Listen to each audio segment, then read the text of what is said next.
வணக்கம் நண்பர்களே, welcome to our Goldwell Tamil channel. இந்த வீடியோவில் நம்ம எதை பற்றி பார்க்க போகிறோம் அப்படின்னா, இன்றைய தங்கம் மற்றும் வெள்ளி விலை நிலவரம் என்ன. ஸோ தங்கத்தோட விலை வந்து ரிவைவல் ஆகிட்டு இருக்குது. அதாவது மறுபடியும் வந்து பழைய நிலையை அடைஞ்சிக்கிட்டு இருக்கு. ஆகஸ்ட் கொரோனாக்கு அப்புறம் மறுபடியும் வந்து கொரோனா வருது அப்படிங்கிற மாதிரி பேசிகிட்டு இருக்காங்க.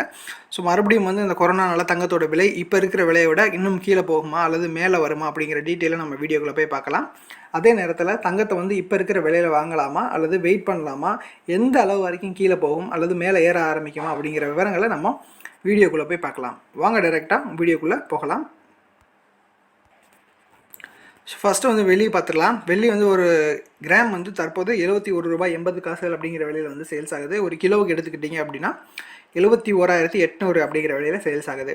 24 கேரட்டை பொறுத்தளவு ஒரு கிராம் வந்து 4,640 அப்படிங்கிற விலையில் வந்து சேல்ஸ் ஆகுது. ஒரு சவரனை எடுத்துக்கிட்டிங்க அப்படின்னா 37,120 அப்படிங்கிற விலையில் சேல்ஸ் ஆகுது. 22 கேரட்டை பொறுத்தளவு 4,250 அப்படிங்கிற விலையில் வந்து சேல்ஸ் ஆகிட்டு இருக்கு. ஒரு சவரனை பொறுத்துக்கிட்டிங்க அப்படின்னா 34,000 வரைக்கும் சேல்ஸ் ஆகுது. ஸோ தங்கத்தோட விலை வந்து இதை விட கீழே போகிறதுக்கான வாய்ப்புகள் அதிகம் அப்படின்னு சொல்லிட்டு எக்ஸ்பர்ட் சொல்லியிருக்காங்க. ஏன்னா செகண்ட் வேவ் வந்து கொரோனா வந்துகிட்டு இருக்கு. ஸோ மறுபடியும் வந்து மார்க்கெட் ஃபால் ஆகும் பொழுது கோல்டில் இன்வெஸ்ட்மெண்ட் பண்ணுவாங்க. மறுபடியும் மார்க்கெட் வந்து ரிவைவல் ஆகும். அப்போ கோல்டில் இருக்கிற இன்வெஸ்ட்மெண்ட்ஸை வந்து வெளியே எடுப்பாங்க. அப்படிங்கிற ஒரு சுச்சுவேஷன்ஸ் வரும்போது கண்டிப்பாக இப்போ இருக்கிற விலையை விட கண்டிப்பாக தங்கத்தோட விலை வந்து கீழே போகும் அப்படின்னு சொல்லியிருக்காங்க.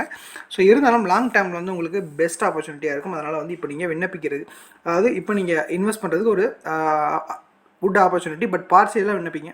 பார்சியலாக வந்து வாங்குங்க. இப்போவே வந்து ஃபுல்லாக உங்களோட கையில் இருக்கிற மொத்த அமௌண்ட்டை வந்து அதில் போட்டுறாமல் கொஞ்சம் கொஞ்சமாக வந்து இன்வெஸ்ட் பண்ணிங்கன்னா கரெக்டாக இருக்கும்.